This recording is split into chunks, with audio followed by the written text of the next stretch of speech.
texto de João 7:37 é um texto muito rico e que fala da manifestação de Jesus Cristo sobre Ele mesmo sendo a pessoa que está inaugurando aquele momento profético e que também promete a vinda do Espírito Santo, se refere a ela naquele dia, naquele grande dia. O texto diz: no último dia, a festa durava 8 dias, o grande dia da festa, levantou-se Jesus e exclamou: se alguém tem sede, venha a mim e beba. Quem crer em mim, como diz a Escritura, do seu interior fluirão rios de água viva. Isso ele disse com respeito ao Espírito que haviam ainda de receber, porque até aquele momento não lhe fora dado, o Espírito não teria sido dado, porque Jesus ainda não havia sido glorificado. 3 vezes por ano, a população toda da Judéia era obrigada a se reunir em Jerusalém, os homens especialmente, para as grandes festas. Toda a população ia. As grandes festas durante a primavera e outono, estas reuniões anuais, vinha gente do mundo inteiro, judeus do mundo inteiro, serviam para fortalecer os laços do povo judeu, porque as tribos eram muitas separadas, viviam separadas. Agora, ali na festa, eles cimentavam aquele relacionamento e servia para fortalecer o valor nacionalista dos judeus. A festa dos tabernáculos era a última do ano judaico, era a sua coroa de glória. Sua característica era a alegria, porque eles estavam colhendo os frutos. Eles celebravam a festa quando os frutos já estavam guardados. E também celebravam em função da libertação do Egito, há muito tempo atrás, em que eles moravam em cabanas, por isso a festa se chama dos tabernáculos, ou das cabanas. Era a mais proeminente festa das judaicas. O historiador Flávio Joséfo diz: era a mais sagrada e a maior de todas as festas. Era a festa. E algumas reportagens você vai notar que eles chamam de a festa. Maior do que a Páscoa, maior do que o Pentecoste, do que a festa do Pentecostes. E sempre ocorria na estação da safra, quando as colheitas, eram acumuladas. Durante a semana, 70 novilhos eram sacrificados pelas nações do mundo, pelas 70 nações do mundo. Mas no último dia, um novilho era sacrificado pela nação israelita. E todos os dias, durante os 8,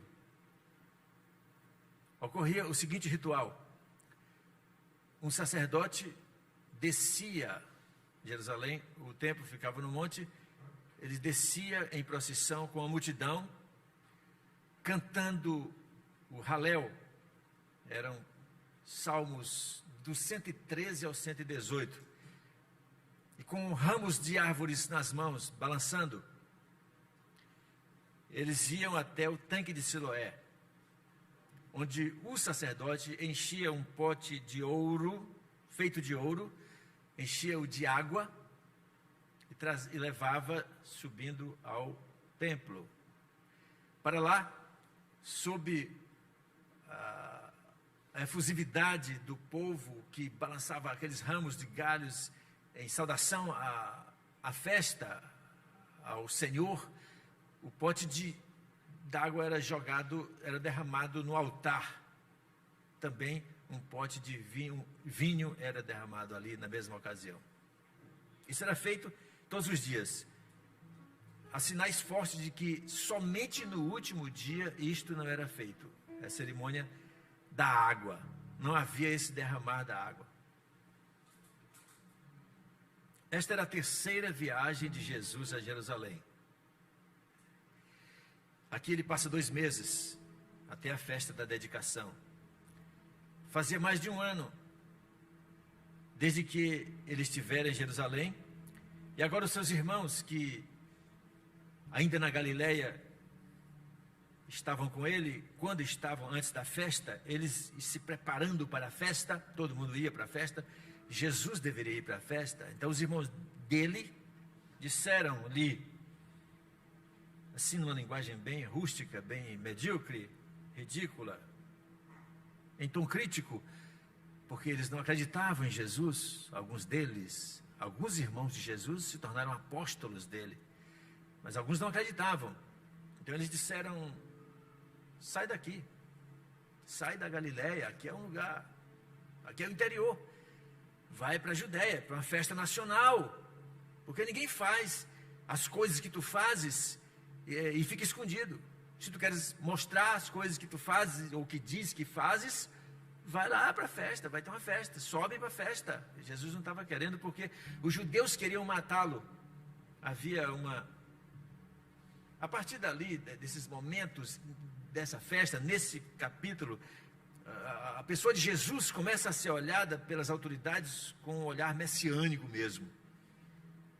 O povo tinha uma necessidade de ver Jesus como Messias, e as autoridades percebiam que havia mais mídia em cima de Jesus, a mídia social, na verdade, do que o que poderia ter. E isso incomodava os sacerdotes, os chefes do sacerdócio, os sumos sacerdotes, os homens que prescreviam a lei para a nação, interpretavam, que pregavam, de modo que os seus irmãos, Tiago, filho de Alfeu, e Judas, irmão de Tiago, eram apóstolos e crentes. Mas os outros, a Bíblia fala, esses outros irmãos não eram crentes e pareciam zombar dele. Então Jesus fez uma viagem. Jesus disse: eu não vou agora, eu não subo agora, vocês podem subir, o meu tempo não é chegado, a hora de vocês é essa, vocês, toda hora é hora, vocês não têm discernimento mesmo, vocês não fazem as coisas espirituais de acordo com o momento. Eu faço na hora certa. Lembremos que no capítulo 2, na festa de Caná da Galileia, a mãe dele tinha instado com ele para resolver o problema do vinho, que havia se acabado em meio à festa. Ele disse: ainda não é chegada a minha hora. Então Jesus tinha uma agenda celestial muito bem elaborada, e que ele fazia questão de cumprir. Então ele disse: subam agora, essa não é a minha hora. Ele fez uma viagem silenciosa lá pelo meio da semana, não clandestino, mas sem ostentação, sem gritos, sem atrair observação estranha, até por prudência em relação às autoridades que queriam a vida dele. Na verdade, fazia 18 meses, 1 ano e meio, em que ele havia curado o paralítico do tanque de Betesda, e que provavelmente depois dessa vez, do capítulo 5, fala sobre isso, ele não teria ido a Jerusalém, mas a sua história, a história dos seus atos, foi espalhada pela Galileia, por Jerusalém e por todo lugar. De modo que foi feita uma busca no meio da festa. Os judeus começavam a perguntar: onde é que está ele? Ele não vem? Havia uma inquirição no ar sobre a presença ou não dele. Foi feita uma busca, e de repente ele apareceu no templo, no meio da festa. Ele aparece, causando susto nas autoridades. Ficaram assustadas, e na multidão. É notável que depois de uma ausência tão longa de Jerusalém, Jesus deveria sim comparecer às festas mais importantes, porque os próximos 6 meses seriam os últimos do seu ministério. A festa dos tabernáculos começava no dia 15 do mês de Tisri. O mês de Tisri pegava uma parte do mês de setembro e uma parte do mês de outubro. 11 de outubro, e durou 8 dias, 7 dos quais haviam os judeus passavam morando em cabanas. Eles faziam cabanas. Pegavam um caramachão, faziam caramachão, estacas, cobriam e faziam paredes com ramos de árvores, várias árvores, palmeiras inclusive. Então eles passavam ali dias, para lembrar o sofrimento deles no Egito, para lembrar que eles moraram em cabanas quando no deserto. Ainda no tempo da guerra, na Europa eram vistas cabanas nas ruas, nas ruelas desmanteladas e sujas dos guetos. Eu não sei se na Polônia, mas em cidades europeias eram vistas. Os judeus, guetos eram lugares onde amontoavam os judeus por causa da perseguição. E eles faziam cabanas e moravam ali o dia todo. Ainda fazem isso. E eles comemoravam o tempo em que moraram em tendas no deserto, para se lembrarem de que aqui eles não tinham herança, para se lembrarem de que eram peregrinos, de que eram cidadãos do céu, como Abraão está escrito acerca dele, e para valorizar o sentimento de dependência de Deus, para não esquecerem que os bens que eles adquiriam ao longo do tempo fizessem com que eles se transformassem em pessoas soberbas, diferenciadas do que tinham sido. A festa contava com 446 sacerdotes. 446 sacerdotes. Ponha um grupo de levitas para cada um, aí você imagina. Havia mais de 100 mil peregrinos em Jerusalém, nesta época, juntando-se aos 25 mil habitantes, incluindo as redondezas, os da redondeza de Jerusalém, era muita gente. Essa era a festa dos tabernáculos. No último dia, no ápice da festa, no ponto mais emocionante, porque todo mundo, numa festa de 8 dias, vai à festa, mas ninguém vai todos os dias. No interior, eu assisti muitas vezes as novenas da Igreja Católica. A gente viu o povo passar e no primeiro dia tinha pouca gente, no segundo tinha um pouco mais, no terceiro um pouco, até que ia crescendo. Então tinha gente que vai no primeiro dia e só não vai no último, mas no último todo mundo vai. Então no último dia da festa, a cidade está cheia de 100 mil peregrinos, cheia de autoridade, sob os olhares estranhos das autoridades. Jesus se levanta após o canto do grande Halel, onde a cerimônia da água do jarro não havia nesse dia. Parece referindo-se a ela, Jesus se levanta em meio à multidão. Eu posso ver os rostos se voltando para Jesus. E grita. Aqui diz, ele exclamou, no grego está escrito, ele grita em voz alta. Em algumas traduções ele grita em voz alta. Se alguém tem sede, venha a mim e beba. Porque quem crê em mim, como diz a Escritura, do seu interior fluirão rios de água viva. Essa era a mensagem. Esse era o ponto máximo da festa. A festa é isso, foi isso. Jesus quebrou alguma coisa estabelecida pela tradição, pelas leis judaicas que normatizavam a festa. Ele assume agora uma nova postura e põe em cima daquilo que é mais importante, a cerimônia, talvez pelo fato de que naquele dia não havia água derramando sobre o altar. Ele se declara: eu sou a fonte de água para a vida eterna. Que oferta! Que oferta que ele está dando para saciar os anseios mais profundos do coração humano. Venha a mim e beba quem tem sede. Esta é a oferta. Os anseios do coração humano, expressos pela sede e a eterna satisfação deles por beber. Jesus declara-se diante disso como a solução. Então não há nada mais devastador para o homem, o ser humano, do que a sede. Uma pessoa pode ficar dias sem comer. A gente que faz jejum até o extremo de 40 dias, mas sem beber, não se aguenta. A sede é algo arrasador. Portanto, seu grito era justificável.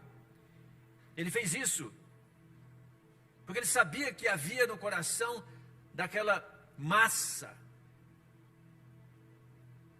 religiosamente endurecida, convencida de que aqueles meros rituais satisfaziam a sede humana em relação do homem com Deus. Ele estava convencido de que aquela massa religiosa estava sedenta muito mais do que uma pessoa que nunca conheceu a tradição e nunca fazia nenhum ritual. Porque a religiosidade, ela não bate, ela não alcança os anseios, o vácuo do espírito humano. Ela apenas engana. Ela apenas serve de entretenimento. Ela embevece, ela adormece, ela embriaga, ela convence psicologicamente. O texto que ele diz, as palavras de Jesus lembram algumas profecias. Certamente ele se lembrava, ele estava se referindo a Isaías 55:1.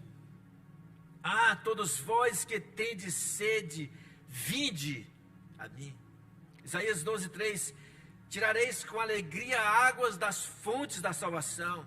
Salmo 42, o grande rei Davi. Assim como a corça anseia pelas correntes de águas, assim o meu coração suspira com sede por Deus. Apocalipse 22, 1, 2 e 17, está escrito, o apóstolo João diz que foi mostrado a ele um rio de água da vida, ele diz, que sai do trono de Deus. Salmo 46 diz que sai do trono de Deus águas que vão para a cidade. É um texto que também está em Ezequiel 47. O texto de Ezequiel 47 fala sobre as águas que saem do trono de Deus, que lavam a cidade, que onde elas vão passando, elas transformam os lugares mais inférteis em fertilidades, em lugares férteis. Elas transformam os lugares pobres, paupérrimos, áridos, como diz o Salmo 84, o homem de Deus vai passando pelo vale árido e vai deixando tudo verde. Então, ele está dizendo, ele está se referindo, provavelmente Jesus está se colocando no lugar da profecia, do cumprimento exato da profecia de Ezequiel, que fala, Ezequiel 47, que fala que rios de água que começam cobrindo o pé, depois cobrem os joelhos, vão até os joelhos, depois aos lombos, depois ele diz, são águas que não se podia passar senão a nado. Essas águas vão do templo para os lugares mais inférteis, mais áridos, como o vale de Engedi, de Englaim, que são lugares secos, e transformam esses lugares em pomares. E essas águas vão até o Mar Morto e fazem do Mar Morto um mar de águas vivas. E essas águas vão também transformando a fertilidade em vida abundante, porque diz lá, era excessiva, o texto diz assim, a multidão de peixes que se colhia após o passar dessas águas, de Ezequiel capítulo 47, havia uma excessiva multidão de peixes. Apocalipse 22 diz que a água que sai do trono do Cordeiro, de Deus e do Cordeiro, e que no meio e nas margens deste rio que sai do trono de Deus, há árvores. Ele diz, há uma árvore da vida, cujas folhas são para a saúde das nações e fruto para o remédio das nações. É assim. É sobre essa manifestação plena de Deus, do Espírito de Deus para o homem, para dessedentar a sede, a vida no coração do homem em função de ele ser pecador. Esta manifestação plena é de que fala esse texto. Esse texto se refere muito provavelmente à mesma palavra que Jesus havia dado no capítulo 4 à mulher de Samaria, que estranhou quando ele, cansado da viagem como peregrino, parou ali. Ele parou propositadamente, aproveitando a sede, pediu um copo d'água, e ela estranhou porque ele lhe pedisse um copo d'água, porque eles eram de nacionalidades, eram pessoas diferenciadas, embora os samaritanos fossem identificados com a lei de Moisés, gostavam e cumpriam os 5 primeiros livros da Bíblia, e tinham um monte de adoração, que a adoração era parecida com a dos judeus, mas eles eram separados. Havia um forte racismo entre eles. Portanto, ela disse: tu és judeu, como me pedes a mim, que sou samaritana, água? E ele disse: se tu soubesses, se tu soubesses quem é aquele que te pede, se tu soubesses quem é aquele que está te pedindo água, era tu quem pediria a ele, e eu te daria água viva. Novamente ele fala no capítulo 7 agora sobre água, fontes de águas vivas. São águas correntes. Na verdade, o que é água viva?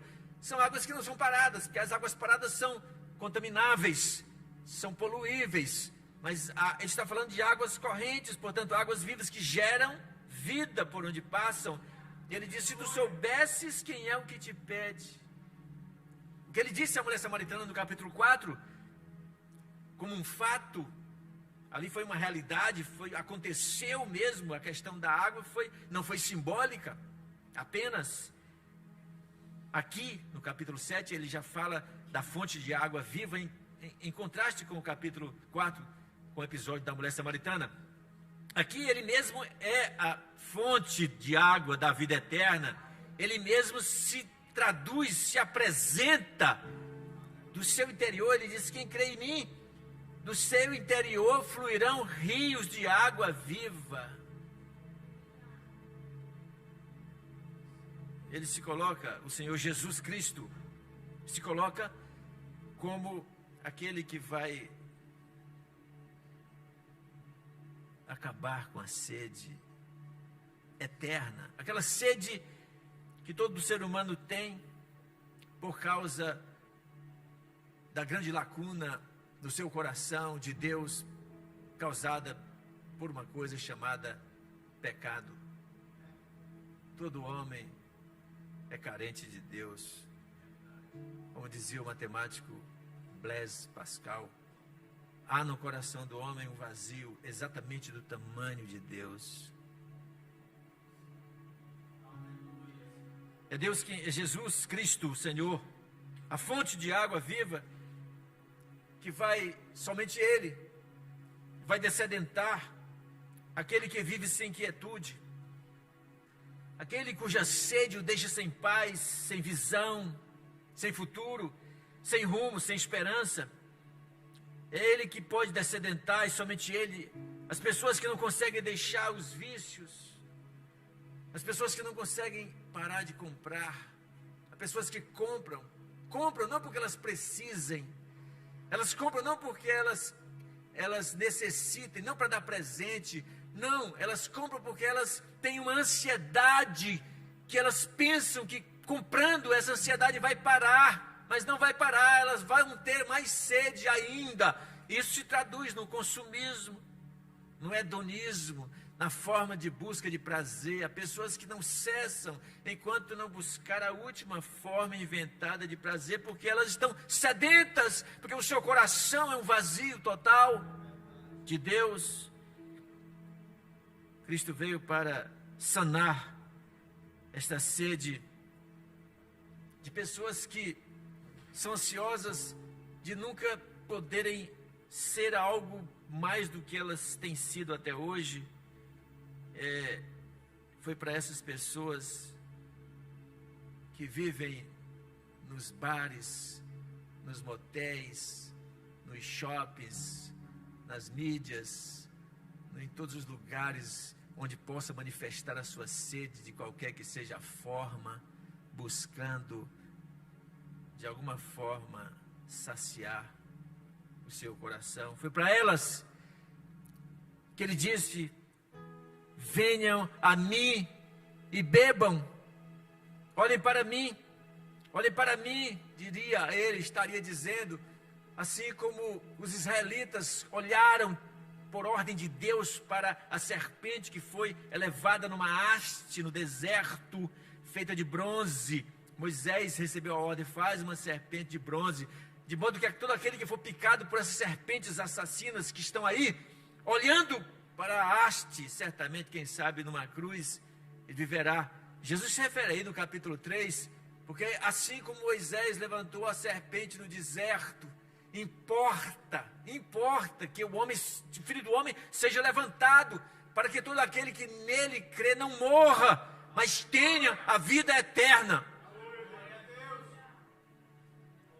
Olhem para mim, satisfaçam a sua necessidade, bebam de mim, eu sou a fonte, bebam da fonte que sai da casa de Deus.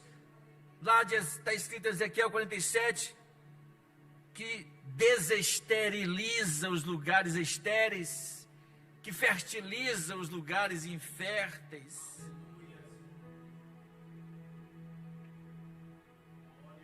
Está falando da sede humana, a sede que não para enquanto as pessoas não conhecem Jesus. É preciso conhecer Jesus para não ter mais sede.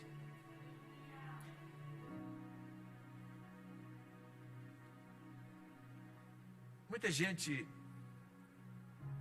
passou dos limites, passou da conta de procurar matar a sua sede em tudo quanto é mecanismo psicológico, farmacológico, teológico. Enfim, as pessoas buscam em todos os lugares. Há sempre um lugar a se buscar em vão água para matar a sede, porque enfim as pessoas pensam que seriam dominadas, seriam um dia dessedentadas dessa grande sede.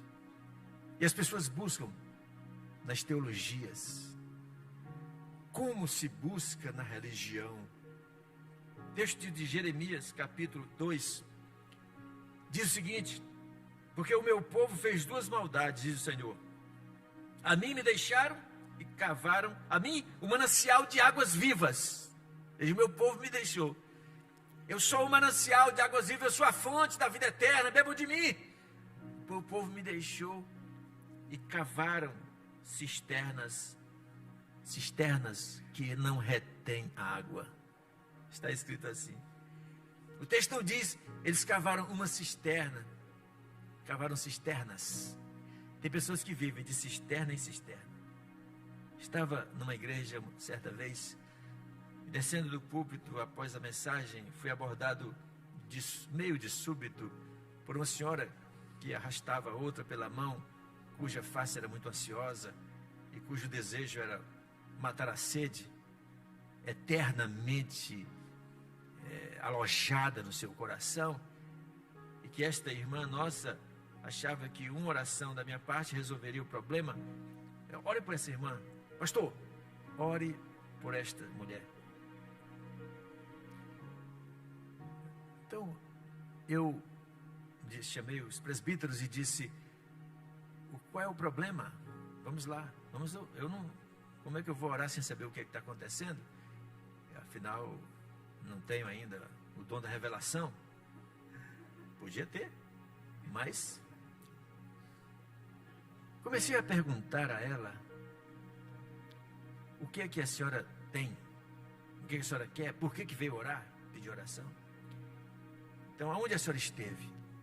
Enfim, a conversa dela deu no seguinte: Ela havia passado por várias igrejas atrás de uma bênção, sempre atrás de matar a sede que a inquietava, que a tornava tensa e ansiosa.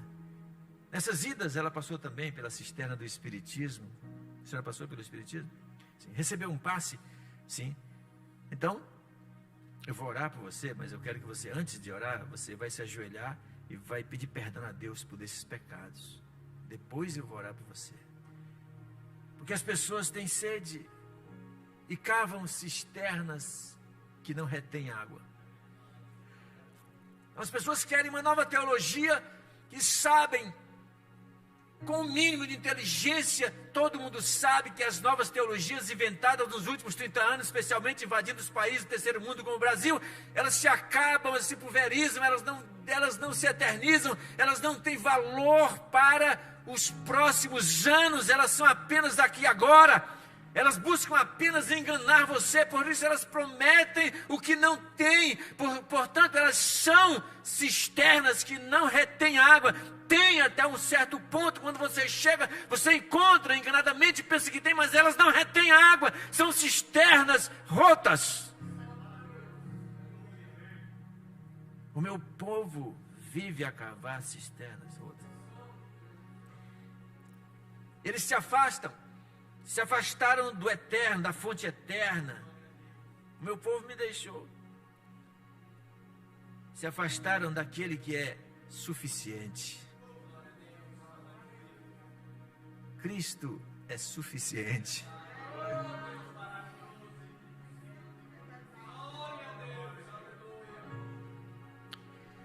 Cristo é infalível.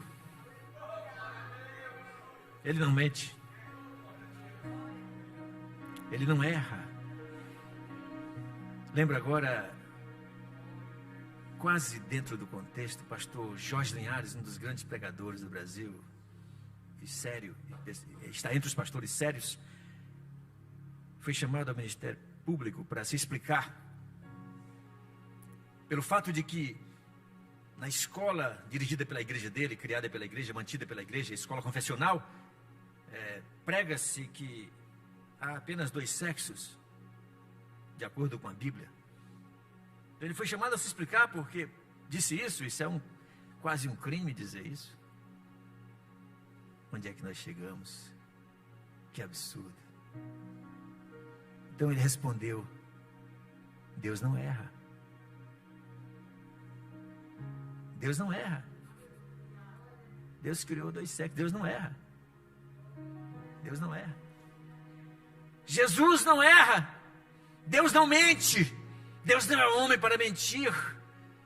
As cisternas secam, mas Cristo diz: eu sou a fonte da vida eterna, das águas que geram vida.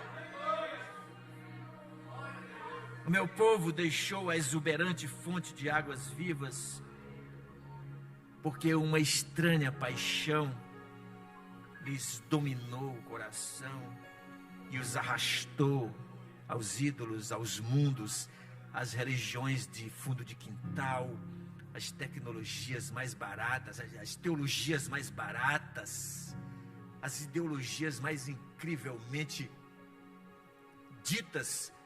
Se fosse há 50 anos atrás, era um horror.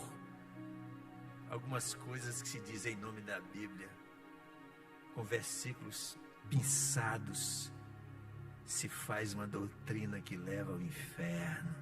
Cisternas rotas.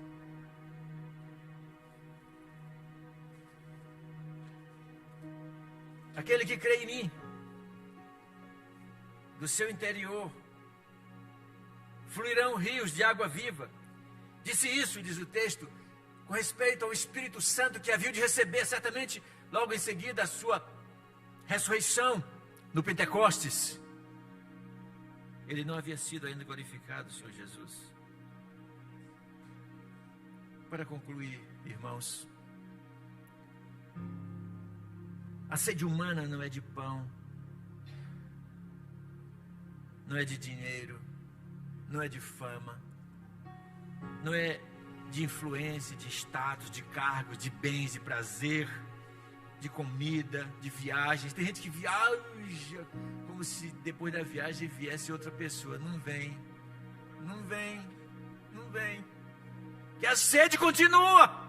É apenas mais umas cisternas. Tem pessoas que gastam tubos comprando últimas tecnologias para ver se mata. Não mata.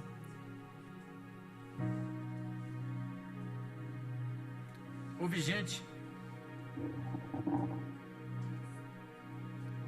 gente que quase matou a sede. Não faltou nada. O homem era uma pessoa especial. Não era um homem comum. Não era um homem inculto. Era o rei Herodes Agripa. Estava diante de Paulo, o apóstolo, que naquele momento estava na qualidade de prisioneiro. Acho que em Cesareia. Ele havia parado ali. E os judeus haviam denunciado. Então o levaram até o procurador. Nesta hora, antes o procurador era Félix, mas foi deposto, saiu, transferido. Então estava agora Pórcio Festo, que também parecia um homem intelectual. E Pórcio tinha cuidados com Paulo. Dá para se notar que ele tratava bem enquanto prisioneiro. Ele não queria se sujar. Paulo era cidadão romano. Paulo tinha sido do Sinédrio. Agora Paulo estava ali apelando para ir para Roma, ser julgado pelo tribunal de César. Nesse íntere, viajando, passa pela casa de Pórcio Festo o rei Agripa e sua esposa Berenice. Então eles dois, sob a sugestão de Pórcio, eles vão ouvir. O rei Agripa queria ouvir Paulo. E Paulo começou o seu discurso com a sua eloquência moldada nos melhores padrões da oratória do mundo de então. Um grande orador, cheio do Espírito Santo. A presença dava para se sentir. Dá para se notar que os dois ficaram dominados, quase dominados. A ponto, um reagiu bruscamente, ensaiou uma saída mais nobre para ele. Pórcio Festo, a certa altura, quando Paulo se exaltava ou exaltava o Evangelho de Cristo, Pórcio disse, interpelou de uma vez, disse: tu estás louco, Paulo? As muitas letras te fazem delirar. Não deixou de reconhecer que o homem era intelectual, que Paulo era cheio da cultura, que Deus usa também esses homens. Em seguida, Paulo ainda falando, a rei Agripa ainda prostrado, com a mente voltada para Paulo e os olhos assim, acho que assustados, ele diz: por quase nada, Paulo, por quase nada, por muito pouco tu não me persuades a me fazer cristão. Talvez, se a Berenice não me beliscasse aqui, eu ia tomar a decisão agora. Provavelmente ele pensou em uma situação desse tipo, enfrentar o mundo posterior a uma confusão, mas não faltou nada. A providência de Deus tinha colocado tudo ali.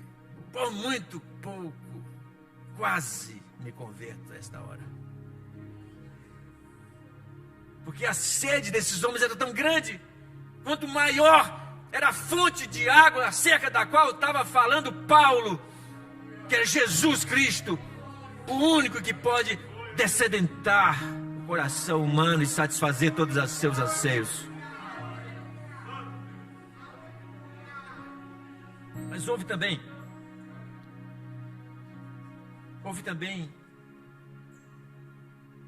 quem matasse a sua sede.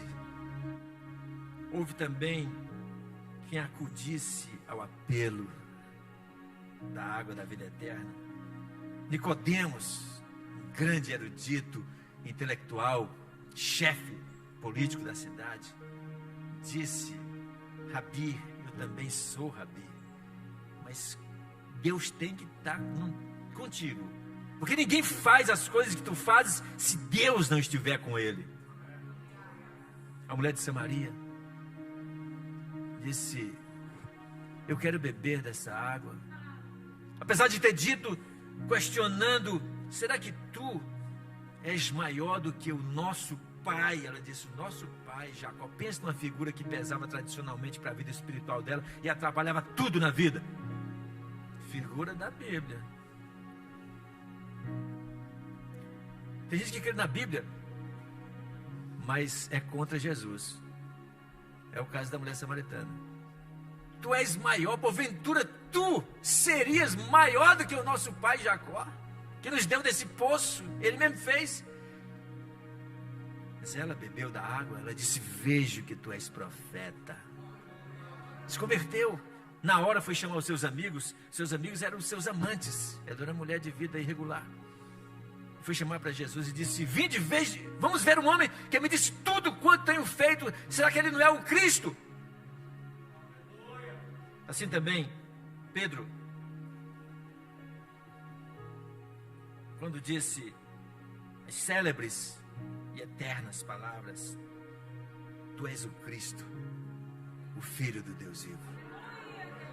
Estava ali declarando que a sua sede tinha sido saciada na pessoa de Cristo.